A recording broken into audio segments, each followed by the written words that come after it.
Nel, ano raw ang ibinigay na dahilan ni VP Sara sa Pangulo kaya siya nagbitiw bilang kalihim ng Department of Education? Ayon kay Pangulong Ferdinand Marcos Jr., wala ring ibinigay na dahilan sa kanya si Vice President Sara Duterte nang magbitiw ito sa pwesto bilang kalihim ng Department of Education at Vice Chairperson ng National Task Force to End Local Communist Armed Conflict o NTF-ELCAC. Ayon kay PBBM, tinanong niya mismo si VP Sara ukol sa kanyang pagbibitiw bilang miyembro ng gabinete. She didn't give any reasons. I asked her if there were any particular reasons why she has chosen to resign from the Department of Education and from the NTF-ELCAC. She said, wag na lang natin pag-usapan. So I did not force the issue. Yun, sa madaling salita, inisnab ho.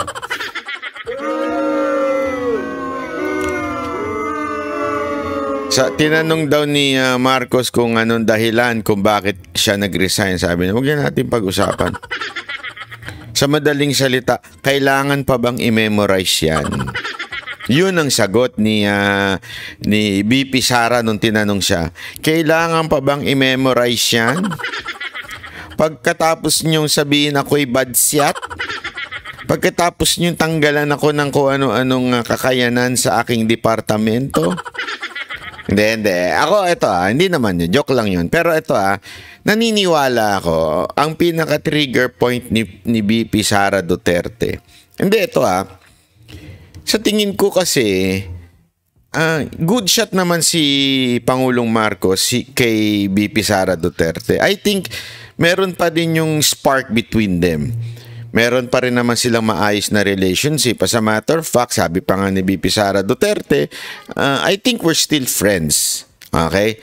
The real problem, ako sa tingin ko, the real problem is, hindi nagsasalita si Marcos para pigilan niya yung mga umaatake kay VP Sara Duterte. And we all know, tanga na lang ang hindi magsabi nito, na si VP Sara Duterte ay under attack since nagsimulang umupo na bilang Vice President si VP Sara Duterte.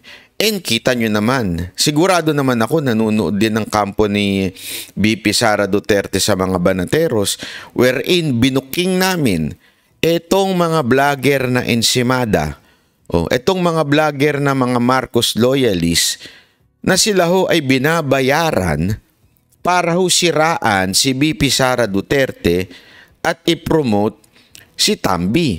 Di ba ho? So sa madaling salita po mga kababayan, simpleng-simple lang. Walang ginagawa ho siguro. Naramdaman niya na parang, hinahayaan mo naman yung pinsan mo na ganituhin ako. Hinahayaan mo naman yung asawa mo na ganituhin ako. Hinahayaan mo yung mga congressman na babuyin ako. Ano pa ang gamit at nandito ako para sa tabi mo? 'Di ba? Ano pa ang doon? Ano pa ang saysay nun? Yun na yun.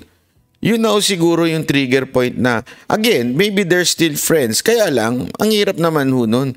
The entire family, ika nga.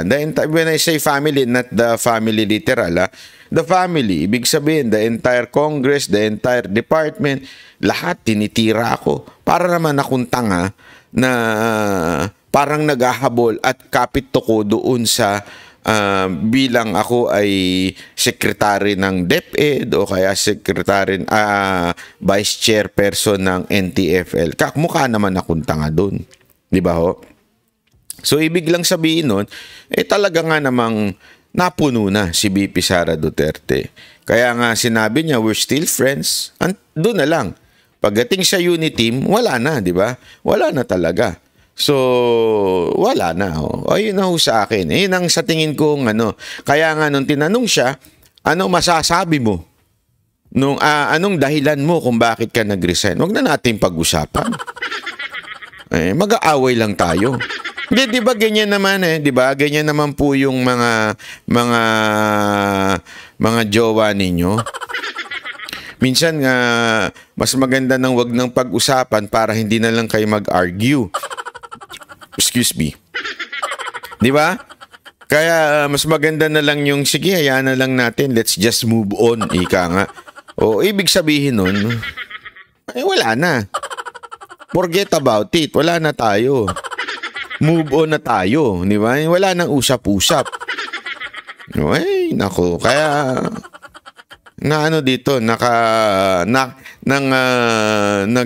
gentle woman isnab si BP Sara Duterte dito. Inisnab niya ng gentle way si Marcos. Itinuturing ni Pangulong Marcos na mahalagang departamento ang DepEd, kaya naman ayon kay PBBM, posibleng i-anunsyo na niya ang bagong kalihim sa mga susunod na araw. I would like to be able to announce the appointment of the new DepEd Secretary by the end of the week. We cannot leave it open. Ang importante yung trabaho nila. We cannot just leave it like that na nakatiwangwang dun sa... Tama naman yan, Mr. President. Tama. Kung ako nga sa'yo, maganda, gawin mo ng DepEd Secretary si Franz Castro.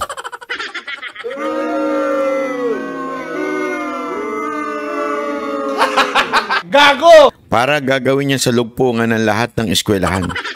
Diba?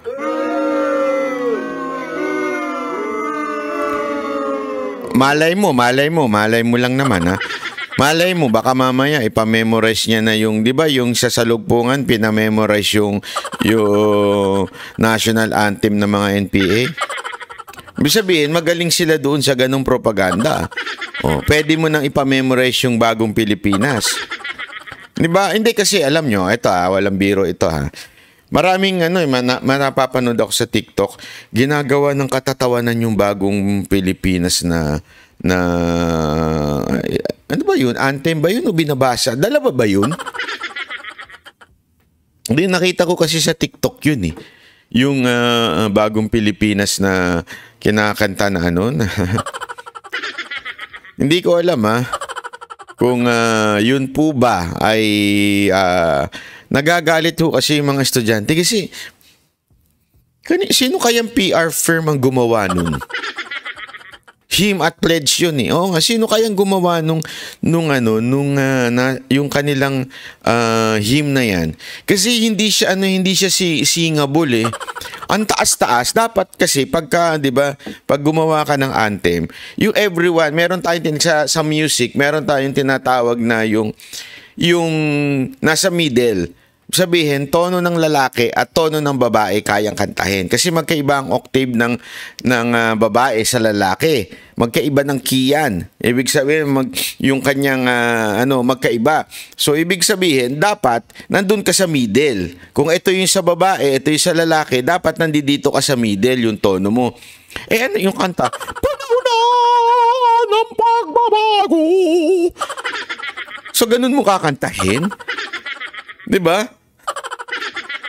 Panahon na ng pagbabago. Mukha kayong tanga nun, di ba? Hindi, di ba? Sige. Kahit gusto mo ba siyang kantahin, pagtatawan ka sa eskwelahan. Kasi, ito, operatic, Panahon na ng pagbabago. Di ba? Mukha kang gago nun. Panggagago po, oo nga. Hindi, totoo. So, di ba? Dapat medyo yung tono niya, yung sakto lang. Hindi naman yung OA.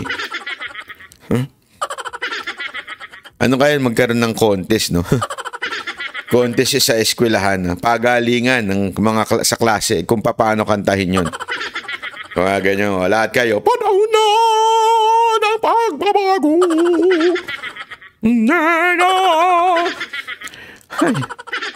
Si Ryan kaya Beb nasabi sa media, talaga? Kawawa naman. Katono niya yung tayo na sa Antipolo. Oo nga. Alam mo, dapat gumawa tayo ng national anthem eh. Beep, beep, beep, beep. Beep, beep, beep, beep. Tabi kayo sa karsada. Beep, beep, beep, beep. Diba? Para mas madaling kantahin. Kesa naman yung napakahirap na, panahon na Magbabago! Gago! Oh. Di ba? Kawawa naman yung mga Pilipino. Ang hirap, isipin mo yun, ha? Eto, walang biro to, ha? Kasi, sino sa inyo dito yung na-stress kayo nung elementary at saka kayo nung high school? Kasi, yung exam sunod-sunod, tapos, yung na-stress ka kasi babagsak ka na, alam mo yun, yung mga ganong eksena, tapos dadagdagan pa ng ganito. O, memorize nyo, ha? Di ba? Stress ka na nga sa lahat, pinamemorize pa yun, tapos pipilitin pampakanta sa'yo. Kawawa naman yun. Kawawa talaga eh, kaysa na makatulong sa buhay. Hindi eh. Ay, nako. Walang sekretary. Ito ang inihayag Sabi nga, lupang hinira nga, hindi na nga memorize ng mga kabataan ngayon eh. Tanong nyo kay Jay Guevara. Hindi, walang biro ah. Marami sa ating mga kabataan ngayon, hindi na memorize yan. Yung lupang hinirang, hindi na, wala na. Ang memorize na lang nila ngayon, kanta ng Bini. Naku, patay tayo, mati-TikTok na naman tayo nito. Ang memorize na lang nila, kanta ng Bini, kanta ng BTS. 'Di ba? Kanta ng ano pa ba mga memorize nila ngayon, 'di ba? Huwag tayo maglokohan.